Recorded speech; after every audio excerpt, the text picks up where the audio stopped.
Jurassic World was a movie I hated about characters I didn't care about running around two completely bogus sets while trying to save dinosaurs I wanted dead.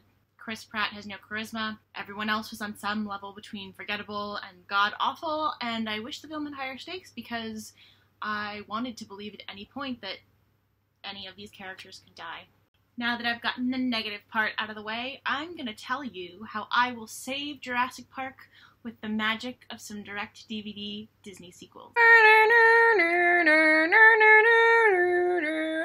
I was a kid, I feel like I liked the direct-to-Disney DVD sequels and definitely watched them more than I even liked the real things. These videos were like my early introduction to fan fiction. Like fan fiction, direct-to-DVD Disney sequels are generally lower quality, shorter, easier to access stories, not made by the original creators, but by people dedicated to producing content for the fans of the original thing. But also, like fan fiction, sometimes an outside perspective and eye can actually improve upon the source material.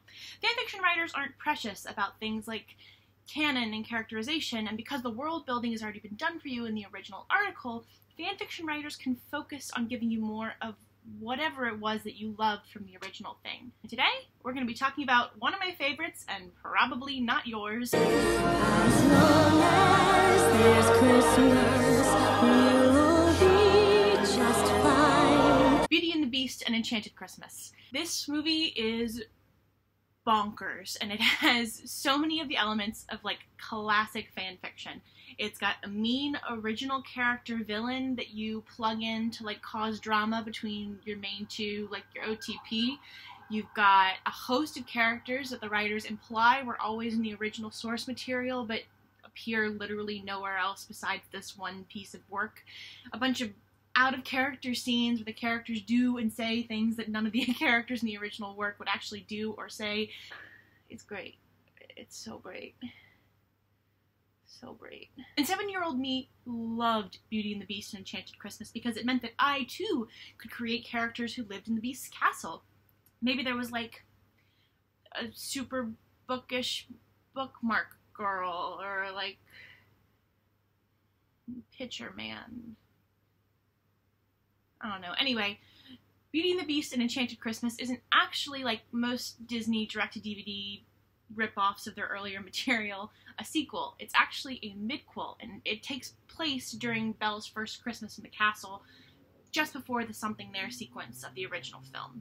And that's how we're gonna save the Jurassic Park films. Not with a stupid sequel where dinosaurs just like some animal we deal with in our backyards. No.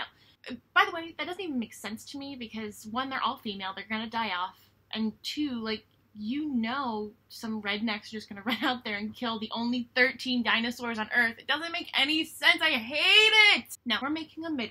We're making Jurassic World 1.5.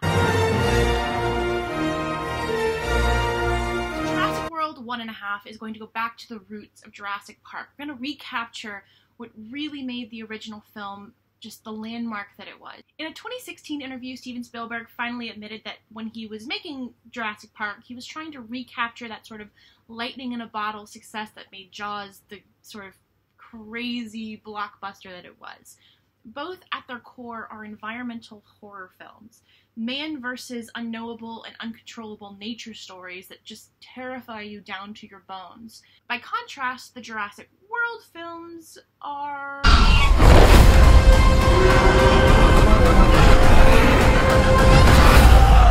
definitively action films. You've got your classically attractive, bland white guy protagonist.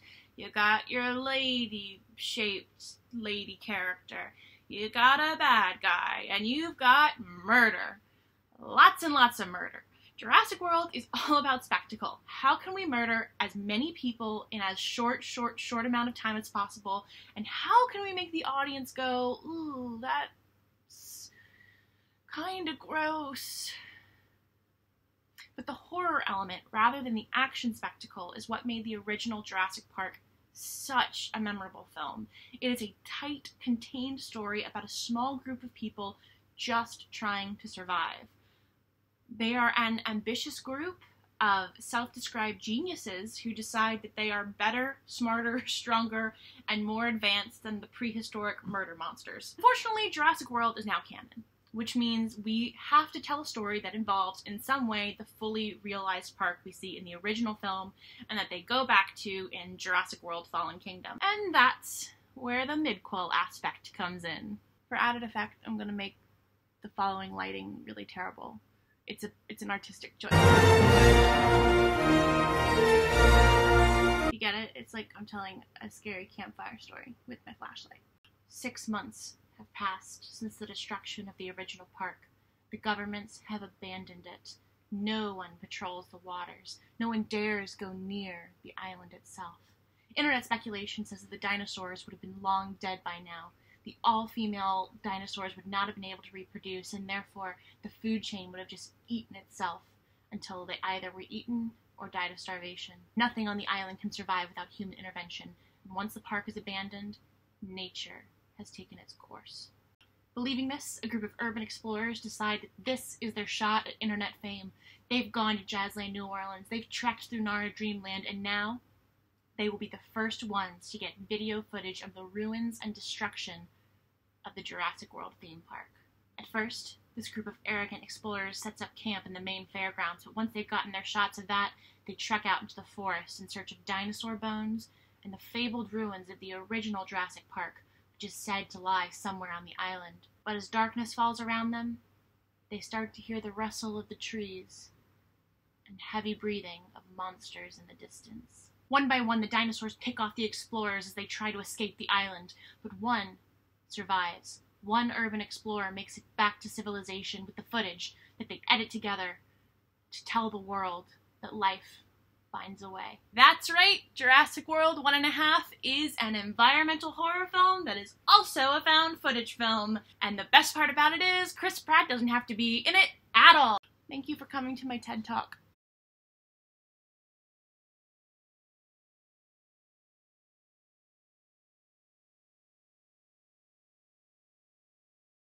Come to think of it, I feel like I don't want to tell Disney how to do their jobs, but I feel like Beauty and the Beast and Enchanted Christmas would have been better as a found footage horror film.